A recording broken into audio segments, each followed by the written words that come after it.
తెలంగాణలో కాంగ్రెస్ ప్రభుత్వం ఏర్పడి ఒక సంవత్సరం పూర్తయిన సందర్భంగా ముఖ్యమంత్రి రేవంత్ రెడ్డి గారికి సహచర క్యాబినెట్కు అందరికీ కూడా శుభాకాంక్షలు. కాంగ్రెస్ ప్రభుత్వం ఏర్పడడం అనేది ప్రజల యొక్క కోరిక.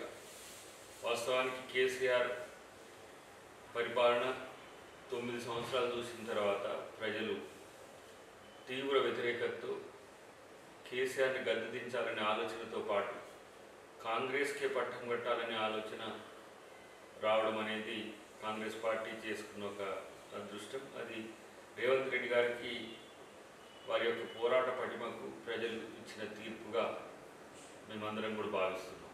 ప్రత్యేకించి 6 గ్యారెంటీల అంశం కానీ లేదంటే ఇతరత్ర అభివృద్ధి సంక్షేమ కార్యక్రమాల విషయంలో విపక్షాలకు సంబంధించి ఒక స్పష్టత లేకపోవడం అనేది ప్రభుత్వానికి ఇబ్బందికరమైన పరిస్థితి వచ్చింది. ఎందుకంటే ఏ అంశాల మీద వాళ్ళు పోరాడాలనే దాని దగ్గర కూడా స్పష్టత లేదు.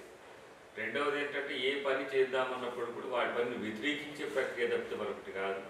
ఆ అసహన స్థాయిలు ఎక్కడికి వెళ్ళి అంటే చివరికి ఐఏఎస్ ఐపీఎస్ అధికారుల మీద దాడి వరకు వెళ్ళిన పరిస్థితి మనం గమనించాల్సిన అవసరం ఉంది.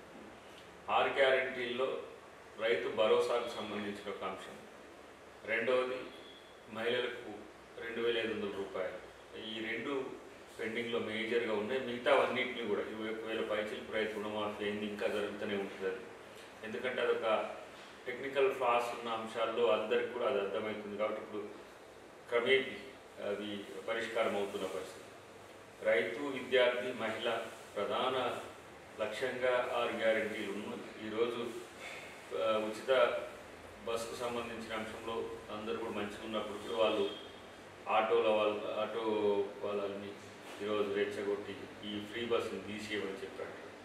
మనం నిరుద్యోగులు దాదాపు ఇప్పటికి 55,000 పైచీలకు ఉద్యోగ కల్పన చేసినాం. వాటికి సంబంధించిన అంశంలో ఇంకా కొన్నింటిని వాయిదా వేయమని చెప్పేసి నిరసనలు దిగే స్థితికి ఇలా బీఆర్ఎస్ వచ్చిన పరిస్థితి. మూడవది ఏంటి, ఈరోజు రైతు కూలీలకు సంబంధించిన అంశంలో వ్యవసాయం చేసే భూమికి రైతు భరోసా ఇవ్వాలనే ఉద్దేశంతోనే ఇవన్నీ కూడా సేకరించే ప్రయత్నం ప్రభుత్వం చేసింది. రైతు కూలీలకు సంబంధించిన అంశంలో కూడా 12,000 రూపాయల సంవత్సరానికి అనే అంశంలో కూడా చాలా స్పష్టతతో ఉంది. కాబట్టి అలా కేవలం రాజకీయాల కోసం ఏ విధంగా మనం మాట్లాడితే బాగుంటుందనే ఉద్దేశంతోనే బీఆర్ఎస్ బీజేపీ ముందుకు వస్తున్నాయి తప్పితే మరొకటి కాదు. ఇలా ప్రధాన లోపం ఏంటంటే వాళ్ళ విపక్ష నాయకుడు అచేతనం కూడా తను బయటికి రాలేకపోవడం. వీళ్ళిద్దరూ హరీష్ రావు గారు, మన కేటీఆర్ గారు ఆ విషయంలో ఇలా పోరాడితే వాళ్ళకు ప్రజలకు మేలు జరుగుతుందో లేదో ప్రభుత్వం మీద ఒత్తిడి తీసుకురావచ్చు, కనీసం ఒక అవగాహన లేకపోవడం అనేది ఆలోచించాల్సిన అవసరం ఉంది.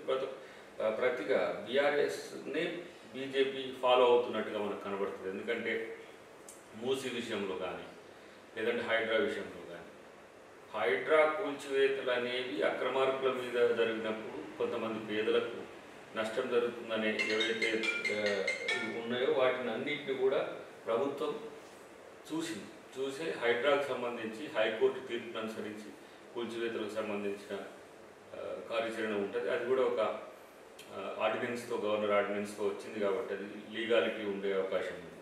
కాబట్టి ఏదో పిచ్చిగా అన్ని కట్టుకున్న ఇళ్ళని కూల్చడం కాదు, చెరువుల్లో, కుంటల్లో, నాలాల్లో ఏవైతే ఆక్రమించి కట్టుకున్నారో వాటికి సంబంధించి ఇప్పటివరకు కట్టిన వాటి మీద ఒక చర్య ఉంటుంది. రేపు కట్టకుండా నిరోధించే ఒక ప్రక్రియ కూడా ఈరోజు ప్రభుత్వం చేస్తుంది. ఇటువైపు మూసీ ప్రక్షాళన, మూసీ పునరుజ్జీవం, మూసీని పునరుద్ధరించడం అనేది ఒక పెద్ద లక్ష్యం. దానివల్ల కేవలం హైదరాబాద్ నగరానికే కాదు, అటు వికారాబాద్ నుంచి నల్గొండ జిల్లా వరకు కూడా, అటు సూర్యాపేట జిల్లా వరకు కూడా అన్ని రకాల మేళ్ళు ఉన్నాయి దాంట్లో. అది ఇప్పటి వరకు మనకు ఒక దుర్గంధంతో, మురికితో, ఒక నగరానికి కడుపులో క్యాన్సర్ గడ్డ ఉన్నట్టుగా ఉన్న మూసీని ఈరోజు మనం పునరుజ్జీవింపజేయడం, దాంతోపాటు టూరిజం డెవలప్ చేయడం, నగర వేగాన్ని పెంచడం, మనం అన్ని ఫ్లైఓవర్స్ను, అండర్ పాస్లను ఏర్పాటు చేసుకోవడం ద్వారా, తర్వాత ఎవరైతే మూసీ రివర్ బెడ్లో ఉన్నారో వాళ్ళందరికీ కూడా ప్రత్యామ్నాయ నివాస వసతిని కల్పించడంతో పాటు వాళ్ళకు అవసరమైతే అక్కడ ఏర్పడబోతున్న కంపెనీల్లోనే వాళ్ళ డీటెయిల్స్ తీసుకొని ఏ విధంగా మనం పునరావాసం కల్పించవచ్చు అనే అంశంలో కూడా 2013 ల్యాండ్ ఎక్విజిషన్ యాక్ట్ ప్రకారం మనం చేయడానికి అవకాశం ఉంది. అంతేకాకుండా మూసి మురికి నీరుతో నల్గొండ, పాత నల్గొండ అంటే ఉమ్మడి నల్గొండ జిల్లా మొత్తం కూడా ఎంత సఫర్ అవుతుందో, నేను కూడా నల్గొండ జిల్లా వాసిని కాబట్టి మాకు తెలుసు. దానివల్ల వచ్చే దుర్గంధమే కాదు, పంటలకు జరిగే నష్టం తెలుసు. అన్నిటికంటే ఎక్కువ ఈరోజు దానివల్ల వచ్చే అనేక రకాల రోగాలకు ఎవరు కూడా ఈరోజు మందులు కనిపెట్టలేని స్థితిలో ఉంది. పంటలోనే కాదు, నీటిలో, భూగర్భ జలాల్లో అన్ని రకాల సమస్యలు నల్గొండ జిల్లాకు వస్తున్న పరిస్థితి ఉంది. అదే కాకుండా శివారు ఏదైతే మన మూసి శివారు ప్రాంతాల్లో ఉండే ప్రజలకు కూడా ఎన్నో కష్టాలు ఉన్నాయి. కాబట్టి దాన్ని ఓన్లీ డెవలప్మెంట్ మోడల్తో పాటు ఎకనామిక్ మోడల్ కూడా తయారు చేయడానికి ప్రభుత్వం కోరుకున్నది. అది రేపు 100 సంవత్సరాల వరకు రేవంత్ రెడ్డి గారిని నిలిపే ఒక ప్రక్రియ. ఎందుకంటే ఇంతవరకు ఏ ముఖ్యమంత్రి ఆ సాహసం చేయలేదు. ఎందుకంటే దాంట్లో ఉండే 11,000 ఇండ్లు ప్రత్యామ్నాయ ఏర్పాటు చేయడానికి వాళ్ళు ఇబ్బంది పడ్డారు. కానీ ఈరోజు మనం అన్ని రకాలుగా ఆర్థికంగా కూడా ఆదుకోవడానికి ప్రయత్నం చేస్తున్నాం. అది త్వరలోనే అది కూడా పూర్తవుతుంది.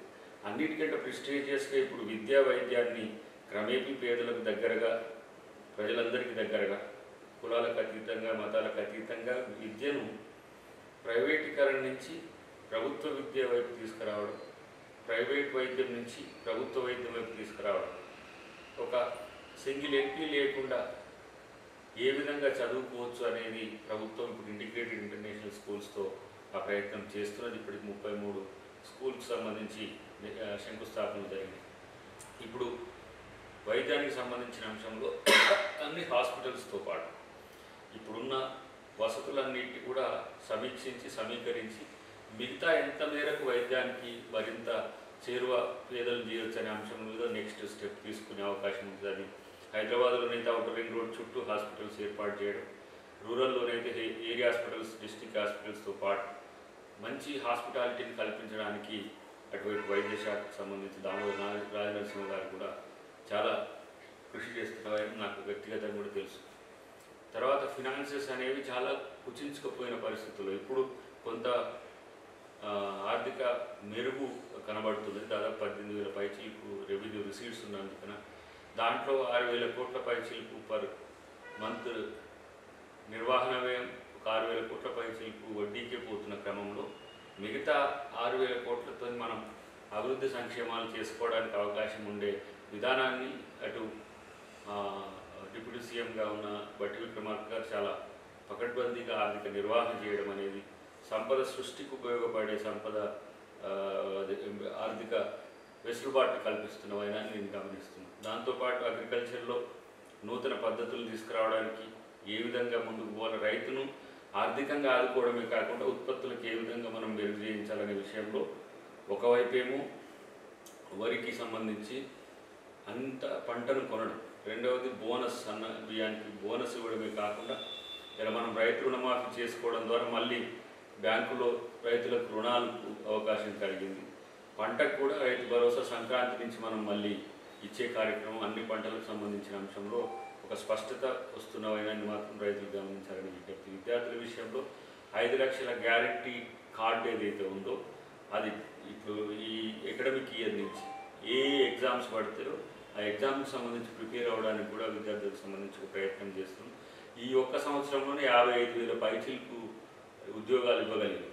నెక్స్ట్ ఇయర్లో టార్గెట్ 1 lakh కనుక పెట్టుకోగలిగితే బడ్జెటరీ పోస్టులు, ప్రభుత్వ పోస్టులు చాలా తక్కువ మనం నింపుకునే పరిస్థితి ఉంటుంది. అదే కాకుండా అదనపు జాబ్ల క్రియేషన్ కూడా, ఉపాధి అవకాశాలు మెరుగుపరచడం కూడా, ప్రైవేట్ రంగాన్ని విస్తరించి దాంట్లో కూడా ఉపాధి అవకాశాలను మెరుగుపరచడం, తర్వాత స్కిల్ యూనివర్సిటీని పెట్టడం ద్వారా విద్యార్థులను నైపుణ్యులుగా తయారు చేసి నైపుణ్యులకు స్టార్టప్స్ పెట్టించే ఒక ప్రయత్నం మీకు 2nd, 3rd ఇయర్ నుంచి చాలా ఊపందుకునే అవకాశం ఉంటుంది. కాబట్టి విద్యార్థి నిరుద్యోగ యువకులకు అది ఒక మంచి అవకాశం. మహిళలకు సంబంధించి ఈ ఫ్రీ కరెంటు లేకపోతే ఫ్రీ బస్సే కాకుండా 2,500 రూపాయలు కూడా ఏ ఆర్థిక పరిమితి ఉన్న కుటుంబాలకు ఇవ్వాలనేది త్వరలోనే విధి విధానాలు వస్తాయి. దాంతోపాటు ఈ డ్వాక్రా గ్రూపులు, సమభావన గ్రూపులు అన్నిటికీ కూడా వడ్డీ లేని రుణాలు అనేది ఇక్కడ ప్రభుత్వం ఆలోచిస్తుంది. అంతేకాకుండా అదనంగా ఏ విధంగా వాళ్ళ వృత్తికి లేదంటే వాళ్ళ యొక్క ఉపాధికి సంబంధించిన అంశంలో మహిళా ఎంటర్ప్రీనర్స్ ఒక పోటీ మంది మహిళలను ఎంటర్ప్రినర్స్గా తయారనే ఒక లక్ష్యం రేవంత్ రెడ్డి గారి ఉన్నది కాబట్టి అది భవిష్యత్తులో కార్యరూపం దాచుకోవడానికి పెద్ద సమయమేం పట్టదు. సో 7 లక్షల కోట్ల పైచిలకు అప్పు ఉన్న రాష్ట్రంలో దాదాపు 7-8 నెలలు మాత్రమే పరిపాలన. మధ్యన ఎంపీ ఎలక్షన్స్కి ఒక 2-3 నెలలు మనం కోడ్ను మనం తీసేస్తే ఈ 7-8 నెలల్లోనే ఇంత ప్రగతిని సాధించడానికి కాంగ్రెస్ ప్రభుత్వం ప్రయత్నం చేసింది. అంతేకాకుండా ఈరోజు ఎవరు ఊహించని విధంగా ఇలా మీకు AI సిటీ వస్తుంది, ఆర్టిఫిషియల్ ఇంటెలిజెన్స్ సిటీ. అది వరల్డ్లో ది నెంబర్ 2 సిటీగా రేపు హైదరాబాద్కు రాబోతున్నదని, అమెరికా తర్వాత భారతదేశంలో హైదరాబాద్కి వస్తున్న పరిస్థితి. దాంతో అంతర్జాతీయ ఖ్యాతి ఈ నగరానికి రావడమే కాకుండా దాంతో కూడా ఉపాధి అవకాశాలు, ఉద్యోగ అవకాశాలు పెరగడమే కాకుండా తెలంగాణ యొక్క ఖ్యాతి ప్రపంచవ్యాప్తంగా వెలుగొందడానికి మరింత ఆ 4th సిటీ ద్వారా మనకు అవుతుంది. దాంతోపాటు అభివృద్ధి కార్యక్రమాల్లో రోడ్స్కి సంబంధించి కానీ కనెక్టివిటీకి సంబంధించిన విషయంలో కేంద్ర ప్రభుత్వంతో మాట్లాడడం వల్ల ఇప్పుడు దాదాపు 3-4 ఎయిర్పోర్ట్లు, న్యూ ఎయిర్పోర్ట్స్ కూడా తీసుకురావడానికి ప్రభుత్వం ప్రయత్నం చేస్తుంది. అది వరంగల్, ఆదిలాబాద్, ఇటు ఏంటి భద్రాచలం సంబంధించి అంటే పాల్వంచ లేదంటే కొత్తగూడెం ప్రాంతంలో, ఇంకొకటి నిజామాబాద్ కానీ లేదంటే రామగుండం. ఈ వాటిలలో ఫీజిబిలిటీ రిపోర్ట్ తీసుకున్న తర్వాత 3-4 పైచీలకు నూతన ఎయిర్పోర్ట్లు వచ్చే అవకాశం ఉంది. కాబట్టి అన్ని రంగాల్లో సర్వతోముఖ అభివృద్ధి లక్ష్యంగా కాంగ్రెస్ ప్రభుత్వం పనిచేయడానికి ఈ 1 సంవత్సరం ఒక రూట్ మ్యాప్ని ఇవ్వడానికి మాత్రమే కాంగ్రెస్ ప్రభుత్వానికి సరిపోయింది. ప్రత్యేకించి రేవంత్ రెడ్డి గారు కానీ మంత్రులు కానీ వాళ్ళ యొక్క శ్రీధరబాబు గారు కార్మిక శాఖ ఇండస్ట్రీస్ శాఖ మంత్రిగా ఉన్నారు. కొత్త ఇండస్ట్రీస్ ఈ మధ్యన ఒప్పందాలు, అంతర్జాతీయ ఒప్పందాలు జరిగిన సంస్థలు కనుక చూస్తే మన హైదరాబాదే కాదు తెలంగాణ అన్ని ప్రాంతాలకు ఏ విధంగా ఇండస్ట్రియలైజేషన్ చేయాలనే దాని దగ్గర, ఐటీని ఏ విధంగా విస్తరించాలనే దగ్గర స్పష్టత ఉన్నది. హైదరాబాద్ మీదనే పూర్తిగా మనం ఆధారపడడం వల్ల కూడా కొన్ని సమస్యలు రూరల్ తెలంగాణకు వస్తున్న క్రమంలో వరంగల్ను సెకండ్ సిటీగా మనం ప్రమోట్ చేసుకోగలిగితే మొత్తం రూరల్ తెలంగాణకు కూడా ది బెస్ట్ అవైలబిలిటీ అనేది ఉంటుంది అనేది కూడా ప్రభుత్వం యొక్క ఆలోచన ఉంది. తర్వాత ఇప్పుడు రీజనల్ రింగ్ రోడ్ ఏదైతే RRR ఉన్నదో దానికి సంబంధించి కూడా రైతులకు, పేదలకు నష్టం జరగకుండా దాన్ని అంతర్జాతీయ స్థాయిలో ఏర్పాటు చేసుకోవడం, మెట్రో ఎక్స్టెన్షన్ కూడా ఇదంతా కూడా ఈ ప్రభుత్వం ఆలోచిస్తున్నాయి. ఎన్నో అంశాల్లో కూలంకుషంగా 12 మంది మంత్రులు 12 తరహాల్లో వాళ్ళ యొక్క ఆలోచనలు తీసుకుపోతారు. ఇప్పుడు సీతక్క లాంటి ఒక సామాజిక ఉద్యమాల నుంచి వచ్చిన నేత ఈరోజు పంచాయతీరాజ్ శాఖ కానీ, ఉమెన్ అండ్ చైల్డ్ వెల్ఫేర్ ఉండడం కానీ, దానివల్ల శాఖలో సమీక్షలే కాదు ఒక లోతైన అధ్యయనంతో కూడిన మార్పులకు ఈరోజు తను ఇస్తున్న వైనాన్ని కూడా నేను గమనిస్తున్నాను. కాబట్టి ఇవన్నీ కూడా రేపటి తెలంగాణ కేవలం బంగారు తెలంగాణ అని వాళ్ళ కుటుంబమే తెలంగాణ బంగారమైనట్టు కాకుండా ప్రజలందరికీ ఏ విధంగా మేము మేలు చేయాలనే అంశంలో ఒక స్పష్టతతో పోతున్నాం. కాబట్టి ప్రతి ఒక్కరు కూడా ప్రభుత్వానికి సహకరించండి. ముఖ్యంగా విపక్షాలు ఎందుకు సహకరించాలనే దాని దగ్గర మీ బాధ్యత ఉన్నది. కాబట్టి బీజేపీ కేవలం విమర్శలే కాకుండా, కేవలం ప్రతిపక్షంగా ఉన్నట్టే కాకుండా కేంద్ర ప్రభుత్వంతో పోరాడి రాష్ట్రానికి అదనపు నిధులు వచ్చే విధంగా చేయాల్సిన అవసరం ఉందని చెప్పి మేమందరం కూడా భావిస్తున్నాం. రాజకీయాలు, పార్టీలు, ఎన్నికలు ఇవన్నీ కూడా ఒక పరిధి మేరకే ఉండాలి. కానీ ప్రభుత్వం, ప్రజలు, ప్రజాప్రతినిధులు అనే అంశాన్ని తీసుకొచ్చి తెలంగాణకు అభివృద్ధిలో అందరూ సహకరించాలని మా